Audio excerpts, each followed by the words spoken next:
बिस्मिल्लाहिर्रहमानिर्रहीम। Dear scholars, ये हमारा जो पॉइजन वाला टॉपिक था उसका कुछ पोर्शन अभी रहता है। देन हमारा जो आज का टॉपिक है वो स्टार्ट होगा रेस्पिरेटरी टॉक्सिकोलॉजी। तो ये जो पॉइजन्स हैं वी वर स्टडिंग दैम, तो उसके कुछ हमारा पोर्शन पिछले लेक्चर से रह गया था, उसको हम पहले कवर करेंगे। इसमें था कि absorption versus pre systematic elimination. सबसे पहले तो एब्जॉर्प्शन का आपको पता होना चाहिए and then pre systematic. Absorption होता है कि जब इन्वायरमेंट के अंदर कोई टॉक्सिकेंट पड़ा हुआ है और वो आपकी बॉडी के अंदर चला जाए, दैट इज़ एब्जॉर्प्शन। और pre systematic elimination means removal of toxicant during its transfer from the site of exposure to the systematic circulation. तो क्या होता है कि absorption is the transfer of a chemical from the site of exposure into the systematic circulation. The rate of absorption is related to the concentration of the chemical at the absorbing surface, the area of the exposed site, then characteristic of the epithelial layer through which the absorption takes place, like the thickness of the stratum corneum in the skin, and then the intensity of the sub uh, epithelial microcirculations, then the physicochemical properties of the toxicant. In general, lipid soluble chemicals are absorbed more readily than the water soluble substances. अब इसमें ये जो 5 item आपसे discuss किए गए हैं, इसमें basically ये बताया गया है कि कौन से चीज़ें हैं, कौन से फैक्टर हैं जो एब्जॉर्प्शन रेट को एक्सेलरेट करते हैं। इसमें एक तो नंबर 1 ये है कि कंसंट्रेशन ऑफ केमिकल, कि केमिकल अगर तो उसकी कंसंट्रेशन लाइटर है तो उसकी एब्जॉर्प्शन भी स्लोअर होगी या नहीं होगी या थोड़ी होगी। इफ़ कंसंट्रेशन इज़ हायर तो उसका फिर क्या होगा कि एब्जॉर्प्शन भी हायर होगी। इसका पॉजिटिवली डायरेक्टली कोरिलेशन होता है, एक चीज़ बढ़ेगी तो दूसरी भी इंक्रीज होगी। देन है the area of expose site, के जो एक्सपोज्ड पोर्शन है बॉडी का वो कितना है। लेट्स से कि आपने आपकी पूरी लेग एक्सपोज है या सिर्फ एक उंगली एक्सपोज है या कोई जिस्म का एक छोटा सा हिस्सा एक्सपोज है, यानी जो चीज़ अपने अंदर टॉक्सिसिटी रखती है उसके उस पर्टिकुलर ऑर्गन का एक्सपोजर क्या है, आप इंटैक्ट कितने हैं, आपकी स्किन या आपके जिस्म का कोई हिस्सा कितना एक्सपोज है। जिस तरह आप देखें, मैं एक एग्जांपल देता हूँ कि मस्कीटो बाइट जो होती है, हमारा स्किन मोस्टली कवर्ड होती है, हमने फुल स्लीव पहनी होती है, रिकमेंड भी किया जाता है कि फुल स्लीव कपड़े पहने ताकि आपकी स्किन एक्सपोज कम होगी और उसका क्या होगा कि वो मच्छर वगैरह वहाँ से आपको नहीं काट पाएंगे। हमारे हाथ एक्सपोज होते हैं, नेक एक्सपोज होती है या पाँव एक्सपोज होते हैं और वहाँ पर ही वो हमें काट रहे होते हैं। इसी तरह से जो इन्फेक्शन होती है वो हमारा एक्सपोज एरिया, और एक्सपोज एरिया के भी फिर आगे ही है कि उसका कितना एरिया जो है वो उस वक्त एक्सपोज था टूवर्ड कंटेमिनेशन, तो ये मैटर करता है। अगर कम एरिया होगा तो जिस तरह हम कोविड की बात करें तो हम अपने आप को मैक्सिमम उससे हाइड करते हैं कि किसी जगह से भी हमारी बॉडी के साथ वो इंटैक्ट ना हो। केवल हमने मास्क पहनते हैं, आंखों को भी कहा जाता है बचाएं, हाथ को ना लेके जाएं। तो उसकी वजह ये होती है कि जब हम इस एक्सपोजर को मिनिमाइज करते हैं तो risk of incorporation of particular toxicity भी कम हो जाता है। तो यही सेम हमारी नॉन लिविंग जो टॉक्सिकेंट्स हैं उनके साथ भी होता है कि हमारी स्किन ज़्यादा एक्सपोज होगी तो एब्जॉर्प्शन या इनकॉर्पोरेशन ऑफ पर्टिकुलर मटेरियल उस साइड से ज़्यादा होगा। देन नंबर 3 है कि the characteristics of the epithelial layer through which absorption take place, like the thickness of the stratum corneum in the skin. आपको पता है कि हमारी जो एपिथेलियल लेयर होती है ये सुपरफिशियल लेयर है, इसकी डिफरेंट वैरायटीज़ हैं डिफरेंट जानवरों में और हमारे अंदर भी ये वेरी करती है एनिमल टू एनिमल। तो इसकी एपिथेलियल की करेक्टरिस्टिक है, अगर वो मॉइस्ट है एब्जॉर्बेंट ज़्यादा होगी, यानी कुछ ऐसी स्किन्स होती हैं जो ड्राई होती हैं, उनके ऊपर कोई चीज़ आके टकराए भी तो वहाँ से वो गिर जाती है और उसके एब्जॉर्प्शन का चांस बहुत कम होता है। कुछ ऐसी स्किन होती हैं जो स्वेटन होती हैं, उनके ऊपर गीला या कोई नमी मौजूद होती है, गीलापन होता है, तो वो चीज़ें ज़्यादा एब्जॉर्बेंट होती हैं। ये करेक्टरिस्टिक ऑफ एपिथेलियल लेयर है। एपिथेलियल जो है वो एक बालाई सरफेस है, तो उसकी हैयत माहियत डिपेंड करेगी, उसकी एनाटॉमी जो उस वक्त की है वो डिपेंड करेगी कि उसके ऊपर किस तरह की उसका टेक्सचर है। देन उसके हिसाब से उसकी जो है वो एब्जॉर्प्शन टेक प्लेस होगी किसी भी टॉक्सिक एजेंट की। और फिर है जी द इंटेंसिटी ऑफ सर्कुलेशन। उसके बाद फिर माइक्रो सर्कुलेशन ये है कि उस लेयर के अंदर जो सर्कुलेशन का सेटअप है वो आपको किस तरह का किस तरफ लेकर के जाता है, फास्ट सर्कुलेशनरी सिस्टम है या किस तरह की नेटवर्क मौजूद है। मैं अगर आपको ये एग्जांपल दूं कि हमारी जो एडी होती है, एडी के अंदर जो माइक्रो सर्कुलेशन है वो काफ़ी डीप होता है, वहाँ से फिर फुल सर्कुलेशन सिस्टम हमारी ब्लड का जो निज़ाम है वो आ जाता है। इवन हमारे पाँव के ये वाले पोर्शन है वो डेड होते हैं, नाखून हो गए, एड़ी हो गई, इसके अंदर से कोई एब्जॉर्प्शन वगैरह नहीं होती। लेकिन ऐसे कुछ पार्ट होते हैं जिस तरह आँख हो गई या हमारी आप कह लेंगे एक्सपोज जो ऐसे पार्ट होते हैं कि साथ जो ही कोई इन्फेक्शन कोई इस तरह का टॉक्सिकेंट करीब आता है तो उसके एब्जॉर्ब होने का ज़्यादा खतरा होता है। तो ये क्या होता है कि जो इसकी माइक्रो सर्कुलेशन जो सब एपिथेलियल है वो भी डिपेंड करता है कि वो कितना नियर बाय है किसी ऑर्गन के। जितना वो नियर बाय होगा उसमें इनकॉर्पोरेशन ऑफ टॉक्सिकेंट्स ज़्यादा होगी। देन जो सबसे इम्पॉर्टेंट चीज़ है that is physico chemical properties of toxicant. अब हर जो टॉक्सिकेंट है, जिस तरह हम अगर मिसाल ले लें डीडीटी की, डाइक्लोरोडाइफिनाइल ट्राइक्लोरोइथेन की, ये जो कंपाउंड है इसकी केमिकल प्रॉपर्टीज़ ये हैं कि ये लिपोफिलिक इन नेचर होता है। ये नहीं लाइपिड लाइकिंग होता है, जहाँ पर लिपिड मॉलिक्यूल होंगे वहाँ पर ये ज़्यादा आपको मिलता है, उनके अंदर रिजाइड होने की इसमें कैपेबिलिटी होती है। और हाइड्रोफोबिक इन नेचर होता है, ये इसकी केमिकल प्रॉपर्टी है कि हाइड्रोफोबिक होता है, जहाँ पर वाटर कंटेंट होगा वहाँ से ये दूर भागेगा। तो इस तरह से क्या है कि ये भी डिपेंड करता है कि जो टॉक्सिकेंट हैं उनके फिजिको केमिकल प्रॉपर्टीज़ क्या हैं। अगर वो लाइपिड लाइकिंग है तो आपको लाइपिड टिश्यूज़ में ज़्यादा मिलेंगे, अगर वो हाइड्रोफिलिक हैं तो वो आपको पानी वाली जगहों पे ज़्यादा मिलेंगे, जहाँ पर मॉइस्चर कंटेंट है वहाँ पर ज़्यादा मिलेंगे। लेकिन मोस्ट ऑफ द कंटेमिनेंट्स या टॉक्सिकेंट्स जितने भी हैं जीनोबायोटिक्स हैं, ये अनफॉर्चुनेटली हाइड्रोफोबिक होते हैं, जहाँ पर वाटर कंटेंट होता है वहाँ पर नहीं जाते, और ये हाइड्रोफिलिक सॉरी लिपोफिलिक होते हैं, जहाँ पर लाइपिड ज़्यादा होता है वहाँ पर ये ज़्यादा जाते हैं। तो ये केमिकल नेचर जो है मोस्ट ऑफ द टॉक्सिकेंट्स की, ये ऑलमोस्ट इसमें ये चीज़ बहुत कॉमन मिलती है कि ये लिपोफिलिक होते हैं, और इस खसूसियत की वजह से कार्सिनोजेनिसिटी या बायोटॉक्सिसिटी या बायोलॉजिकल टॉक्सिसिटी का चांस बढ़ जाता है। Like in general lipid soluble chemicals are absorbed more rapidly than the water soluble substances। अब उसमें ये होता है कि जो लाइपिड soluble हैं वो जिस्म के अंदर तेज़ी से दाखिल हो जाते हैं as compare to rest of the toxicant. तो ये चीज़ समझने वाली बेसिक है कि ये 5 किस्म की इसकी कैफियत हैं। बाई फॉलोइंग दैम हम ये समझ सकते हैं कि जो एब्जॉर्प्शन है वो किस तरह से होती है। एब्जॉर्प्शन ये है कि टॉक्सिकेंट का किसी भी जिस्म के अंदर आ जाना, उसके अंदर मौजूद होने के बाद वो ज़ाहिर है उसके आफ्टर इफेक्ट्स आएंगे, कैंसर काजिंग हो सकता है, कोई और मेल न्यूट्रिशन शुरू हो जाएगी, कुछ malfunctioning of metabolic system, malfunctioning of cellular respiration, कुछ भी प्रॉब्लम इसका आ जाएगा। लेकिन इनकॉर्पोरेशन तो हो रहा है ना।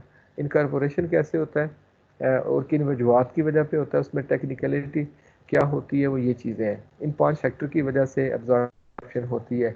अगर एक्सपोजर कम से कम है तो एब्जॉर्प्शन नहीं होगी, या लकीली आप हाइड्रोफिलिक सब्सटेंसेस के यहाँ एक्सपोज हैं तो भी आप सेफ हैं, क्योंकि जो है ना वो स्लोली या ना होने के बराबर उनकी इनकॉर्पोरेशन बॉडी के अंदर होती है। फिर इंटेंसिटी क्या है, आप एक्सपोज कितनी ज़्यादा कंसनट्रेशन के यहाँ है। फिर ये है कि आप का जो एरिया है, कुछ सरफेस है जो कंटेमिनेट हुई है वो कितनी थी, कम है, ज़्यादा है, वगैरह वगैरह। तो ये चीज़ समझने के बाद फिर यह है कि first pass through the GI mucosal cells and liver. Epithelial cell जो है एपिथेलियल लेयर ये जीआई ट्रैक में प्राइमरीली प्रेजेंट होती है। जीआई ट्रैक कहते हैं गैस्ट्रो इंटेस्टाइनल ट्रैक। इसमें म्यूकोजा से होती चीज़ें लिवर तक जाती हैं, और फिर उसको लेमिनेट किया जाता है। आपको पता है कि हम जितनी भी टॉक्सिसिटी लेते हैं ये सबसे पहले तो हमारे जीआई ट्रैक में जाती है, जो ओरल इनहेलेशन, ओरल टेकअप होता है नेजल के ज़रिए।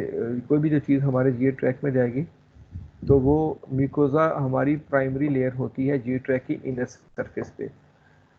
उस मिकोजा से फिर ये तो ब्लड स्ट्रीम में जाती है, ब्लड स्ट्रीम से लिवर में। लिवर आपको पता है कि डिटॉक्सिफाई करता है मेटल्स को, प्राइमरीली वो एड्रेस करने की कोशिश करता है।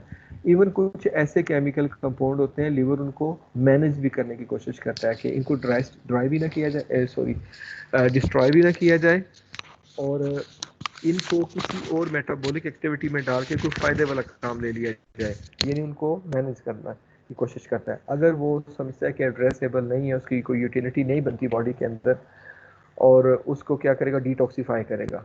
अगर डिटॉक्सीफाई नहीं करेगा, देखा कि कोई इस्तेमाल भी नहीं है, डिटॉक्सिफिकेशन भी सेलिमेंट की नहीं हो पा रही लिवर से, देन वो फिर क्या करेगा, उसको बाइल में डाल देगा। अब बाइल जो है वो एक अल्कलाइन मीडिया होता है, और वो क्या करता है कि एसासी नेचर का एक मीडिया होता है, और ये इम्पॉकेट करता रहता है अपने अंदर। और जब काफ़ी वेटेज में ये क्वांटिटी ऐसी एलिमेंट की जमा हो जाती है तो वहाँ से भी वो रिलीज़ हो जाता है through bile duct in small intestine, जहाँ पर मेजर फूड पार्टिकल जा रहे होते हैं, हमारे प्रोटीन के मैक्रोमोलिक्यूल, कार्बोहाइड्रेट्स के मेजर पार्टिकल जा रहे होते हैं। तो ये जो इस तरह की टॉक्सिक एजेंट हैं वो वहाँ पर पोर आउट किए जाते हैं। अच्छा, उनका काम ये होता है कि वो उस वक्त वहाँ खाने को एमल्सिफाई करते हैं, ब्रेक डाउन ऑफ मालिक्यूल करते हैं। हमें ये फ़ायदा होता है कि हमारी ग़िज़ा सिंप्लीफाई हो जाती है, डाइजेशन प्रोसेस ईज़ होता है, और फीसेस के ज़रिए क्या होता है कि ये जो इस तरह की टॉक्सिसिटी है वो फीसेस के ज़रिए जिस्म से बाहर निकल जाती है। लेकिन कुछ अनफॉर्चून कुछ टॉक्सिकेंट्स का यहाँ पर भी जारी रहता है, जिसकी मिसाल मरकरी की है। मरकरी एक बहुत बड़ा कह लें कि डायलेमा है हमारे साथ कि ये इसकी जब मेथाइलेशन हो जाए, मेथाइल मरकरी की फॉर्म में ये फूड चेन में चली जाती है, और फूड चेन से हमारे आप कह लें कि जीआई ट्रैक्ट तक चली जाती है। जब हम इसको टेकअप कर लेते हैं तो ये प्राइमरीली म्यूकोजा से इंटर होके लिवर में जाती है। लिवर इसको एलिमिनेट करने की कोशिश करता है, यानी पहले एड्रेस करेगा कि इसको डिटॉक्सीफाई करें, लेकिन लिवर के अंदर ऐसी कैपेबिलिटी मिथाइल मर्करी को एड्रेस करने के लिए अभी तक डेवलप नहीं हो सकी। फिर ये इसको देखता है कि मेटाबोलाइज किया जाए, किसी और काम के लिए यूज़ करे, तो भी देखता है कि इससे कोई फर्दर इसकी ब्रेकडाउन नहीं हो पा रही। फिर वो इसको लेमिनेट करता है, डिस्चार्ज कर देता है बाइल के अंदर। अब बाइल के अंदर जब मरकरी जाती है तो वहाँ से ये बाइल डक्ट के ज़रिए स्मॉल इंटेस्टाइन में जाती है, लेकिन वहाँ पर जाने के बाद बजाय एक्सक्रीटा में ये फीसेस के ज़रिए जिस्म से निकलने के बजाय ये रीअब्ज़ॉर्ब हो जाती है, और रीअब्ज़ॉर्ब होकर दोबारा ब्लड स्ट्रीम में आ जाती है।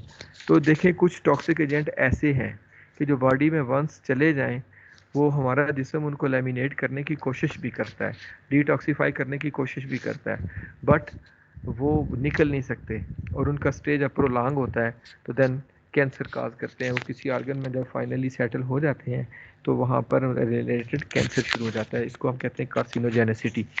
तो ये एक बहुत बड़ा डायलेमा हमारे साथ के जो physico chemical properties of molecule है या किसी जो टॉक्सिकेंट है वो बहुत इंपॉर्टेंट होती है। उसकी नेचर डिपेंड करती है कि वो किस तरह से हमारी बॉडी से निकलेगा या किस तरह से ये हो सकेगा। Then fraction of toxicant during its passage through these tissues decrease systematic availability. For example, ethanol oxidation, alcohol dehydration in the gastric mucosa, जिस तरह मॉर्फिन है, glucuronation in intestine mucosa and liver. Then has the distribution to and away from the target.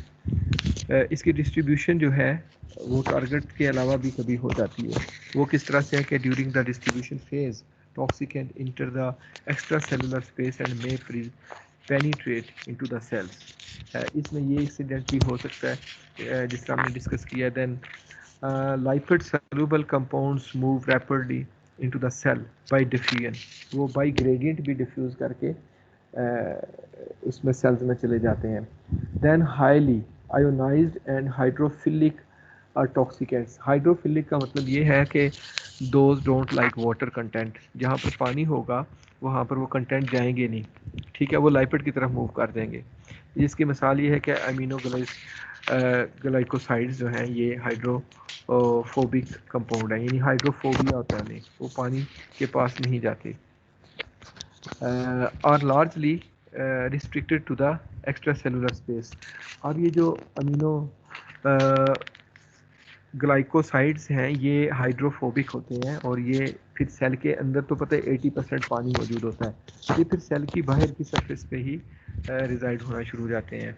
Unless specialised membrane carrier systems are available to transport them, उनके लिए फिर आपको organise या specialised pharma structure चाहिए, वो फिर इनको मैनेज कर सकेगा। देन है जी मैकेनिज्म अपोजिंग डिस्ट्रीब्यूशंस, वो वाले मैकेनिज्म हैं जो कि किसी टारगेट पे जाने के लिए उसको अपोज करते हैं, इनहिबिट करते हैं। ये 3 टाइप्स के हैं, इसमें है कि binding to the plasma protein, toxicants such as DDT dichloro diphenyl trichloroethane can not be leave capillaries by diffusion because they are bound to plasma lipoproteins. तो इसकी ये वजह है कि लिपोप्रोटीन के साथ बाइंड होने की वजह से वो लीव नहीं करते। Then specialized barriers like brain capillaries lack fenestry and are joined by extremely tight junctions. PBB prevents our access to the uh, hydrophilic chemicals to the brain except for those that can be actively transported. Then accumulation in the storage like adipose tissue. Adipose tissue वो वाले tissue होते हैं जिनके अंदर fat content ज़्यादा होता है, यानी जिसको हम चर्बी कहते हैं। Some chemicals accumulate in the tissue like storage sites where they do not exert significant effects. Then excretion versus reabsorption. Reabsorption मैंने आपको मिसाल दी थी मरकरी की, कि आपके जिस्म के अंदर मरकरी दाखिल हुआ, वो एपिथेलियल सेल से चला गया म्यूकोजा से होते हुए ब्लड स्ट्रीम में, ब्लड स्ट्रीम से वो चला जाएगा लिवर में।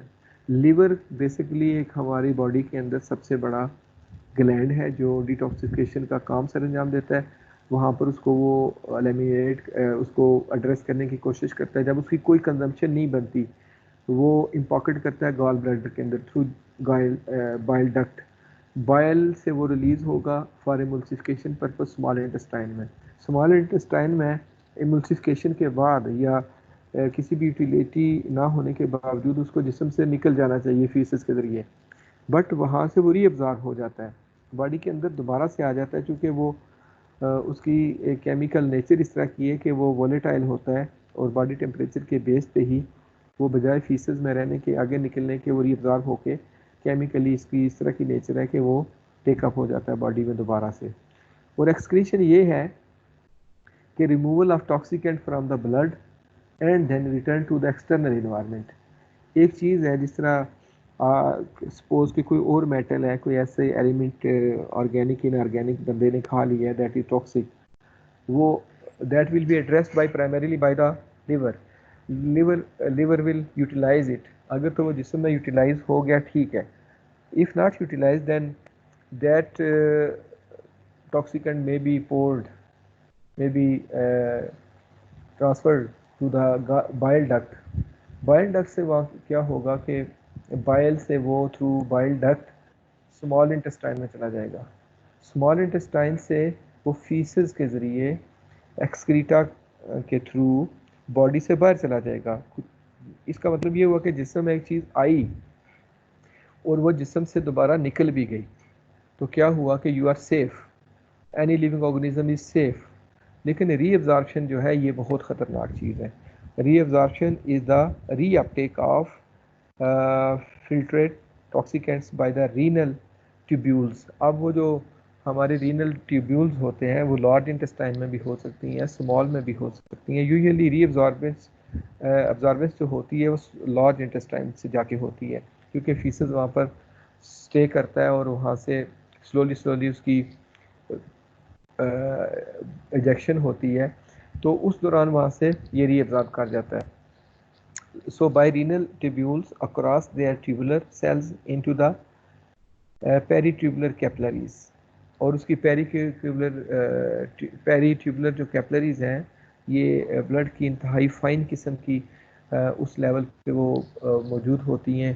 कैपिलरीज वहाँ से सिंपल थ्रू डिफ्यूजन प्रोसेस वो इनकॉर्पोरेट हो जाती हैं बाय ग्रेडियंट।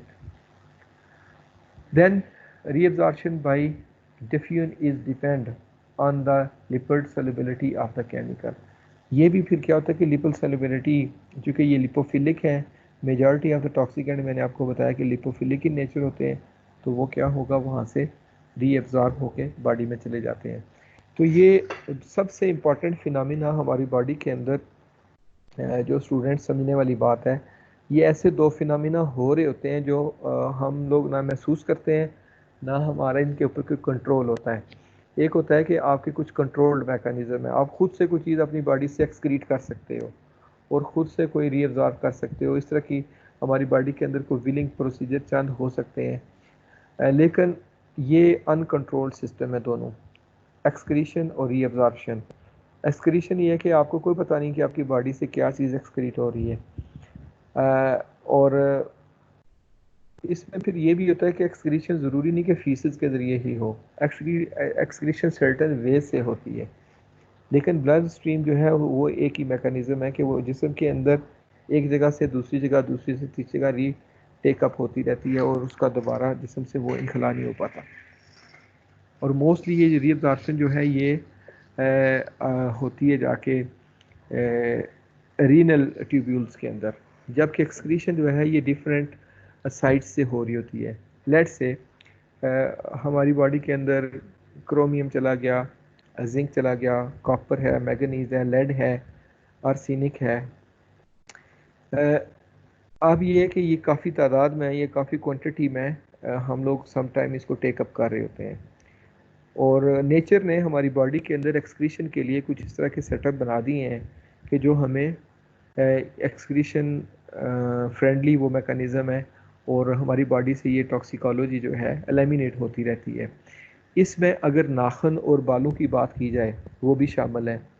आपके जिस्म से डेब्रिस लादा होती है सम टाइम कोई, उसके अंदर ये हो सकता है। अब जब भी नाखून काटें या बाल काटें तो बेशुमार मेटल जिस्म से आप कह लें कि सेपरेट हो जाती हैं, जो इनमें अकोमुलेट हुई पड़ी होती हैं। मेरा अपना जो पीएचडी का प्रोजेक्ट था उसमें मैंने नीलम से लेके मीरपुर तक बेशुमार लोगों के नाखून और बाल के सैंपल लिए, उनको मैंने डाइजेस्ट करके उनके अंदर मेटल्स देखे तो बड़ी अलार्मिंग रिजल्ट्स थे। इवन नीलम के अंदर जहाँ पर बहुत ज़्यादा फैक्ट्रीज़ या एंथ्रोपोजेनिक एक्टिविटीज़ नहीं है, बहुत ज़्यादा इंडस्ट्रीज़ या ऐसा नहीं है, मैंने मुख्तलिफ सेक्टर्स के लोग लिए, घरों में काम करने वाले और किसी आयरन फैक्ट्री में काम करने वाले, लोहे वाली शॉप्स या लोहे को वेल्डिंग शॉप्स हो गए जिस तरह से, वो लोग लिए, बार्बर्स लिए, नॉर्मल लोग लिए।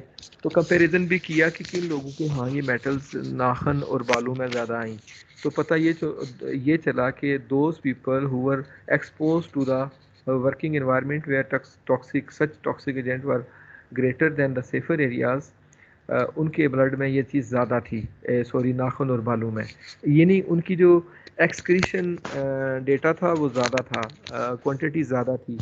इसका मतलब ये हुआ, इसका रिलेशन आपके एक्सपोजर से होता है। एक आयरन स्मिथ की शॉप है लोहार की, वो हर वक्त लोहा कूटता है, तो वहाँ पर स्मॉलर पार्टिकल हैं, डिफरेंट मेटल्स के हैं, तो वहाँ पर क्या होगा कि उसकी बॉडी के अंदर लाजमी वो रेजिड्यू ज़्यादा होगा। अब उसकी बॉडी उसको एक्सक्रीट करती है। वो किस तरह एक्सक्रीट करती है? फीसेस के ज़रिए, तो एक तरीका है। दूसरा है कि वो जो कुछ टॉक्सिक एजेंट फीसेस में नहीं एड्रेस हुए वो बालों में चले जाएंगे, वो नाखून में चले जाएंगे, इन नाखून और बालों के ज़रिए वो बॉडी से अलग होते रहते हैं। तो ये इस तरह का ये एक्सक्रीशन होती है। तो जितना कोई बंदा ज़्यादा एक्सपोज होगा वो उतना ही उसमें एक्सक्रीशन के अंदर ये टॉक्सिक एजेंट ज़्यादा होंगे। अगर कोई बंदा एक्सपोज ही कम है, उसको कभी इस तरह के प्रूटेंट मिले ही नहीं है या वो ऐसे एनवायरनमेंट नहीं रहता, तो उसका बॉडी का रिस्पांस उसकी एक्सक्रीशन भी कम होगी, उसके अंदर वो क्वांटिटी कम होगी। उसके नेल्स, वो वाले एरिया जो फैक्ट्री में काम कर रहे थे लोग, और जो घरों में रहते थे, इसमें एक सिग्निफिकेंट डिफरेंस है रिजल्ट्स के अंदर कि वो लोग जो कम एक्सपोज थे उनके नाखन या बालों में कम या less variety of metals report हुई, और वो लोग जो ज़्यादा इंडल्ज थे, ज़्यादा एक्सपोज थे, उनके यहाँ नाखन के अंदर या बालों के अंदर वो मेटल ज़्यादा थी। तो इस तरह से ये हमें बात पता चलती है कि एक्सपोजर लेवल क्या होता है। तो इसके बाद ये एक्सक्रीशन वर्सन रीअब्जॉर्प्शन वही कंटिन्यू है for organic acids and bases. Diffusion is inversely related to the extent of ionization because the non-ionized molecule is more lipid soluble। ये फिर इसकी केमिस्ट्री भी इसमें इसको एक्सेलरेट करती है ये solubility के हवाला से। Then ionization of weak organic acids such as salicylic acid and phenol absorbital and bases such as phetamine, procainamide and cocodine is strongly pH dependent in the psychological range, physiological range. Then reabsorption is affected by the pH। इसका pH से भी बहुत गहरा तल्लुक है। Negative log of hydrogen ion concentration of the tubular fluid के उस वक्त जो फ्लूइड है ट्यूबुलर फ्लूइड उसकी pH क्या है। अब अगर acidification favour excretion of weak organic bases, acidity ज़्यादा है तो दैट विल फेवर एक्सक्रीशन। कौन सी वीक ऑर्गेनिक बेसिस जो होंगे वो ज़्यादा बॉडी से निकल जाएंगे फ़ौरन से। Then alkalinization favours elimination of weak organic acids. तो डिफरेंट जो एसिडिटी लेवल्स हैं वो डिफरेंट मटेरियल्स को अलो करेंगे for excretion. Then toxicant versus detoxication, toxication versus detoxification. Toxication like metabolic activation, biotransformation to harmful products. Usually toxication makes toxicants reactive toward endogenesis molecules with susceptible functional groups, and sometimes toxicants may have physicochemical properties to alter biological process or structures, like oxalic acid formed from E-glycol may cause acidosides. Then occasionally chemicals require or acquire structural features and reactivity by biotransformation that allows for a more efficient interaction with specific receptors to the enzymes. Then increased reactivity may be due to conversion into electrophiles, like molecules containing an electrodeficient atom with a partial or full positive charge that allow it to react by sharing electron pair with the electron rich atom in the nucleophiles. Then free radicals, molecules that contain one or more unpaired electrons in its outer orbit. Then sorry, nucleophiles, uncommon mechanism for activating toxicants, formation of cyanide from amygdalin. Then biotransformation that eliminate the ultimate toxicant or prevent its formation. In step 2, reaction of the ultimate toxicant with the target molecule. This reaction lead to the injury to the target molecule itself, cell organelles, cell tissues, and organ and even the whole organism. In step 3, cellular dysfunctioning and the resultant toxicants. The reaction of toxicant with the target molecule may result into impaired cellular functioning. Like normally each cell has defined program. Program determines the destination of cells, that is whether they undergo division, differentiation like produce protein or specialized functions, or apoptosis. Apoptosis means cell death. Then programs control the Activity of differentiated cells. Differentiated sales वो होते हैं जिनसे कोई नए sales या आप कोई lines वाले सेल्स प्रोड्यूस कर सकते हैं, वो डिफरेंशिएटेड सेल्स हो सकते हैं। ये मेरिस्टेम सेल हो सकती हैं, एम्ब्रियोनिक सेल्स हो सकते हैं, वगैरह वगैरह। Determining whether they secrete more or less of a substance, whether they contract or relax, and whether they transport and metabolize nutrients at higher or lower rates. In step 4, repair or disrepair, many toxicants alter macromolecules like ये protein लाइपिड जो होती है, हम जब खाना खाते हैं तो ये मैक्रोमोलिक्यूल की फॉर्म में होती है।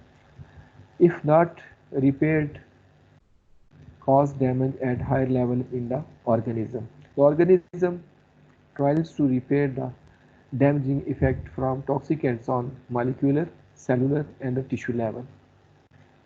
So thank you students, this chapter has been closed. So if you people have any query, you are welcome to ask.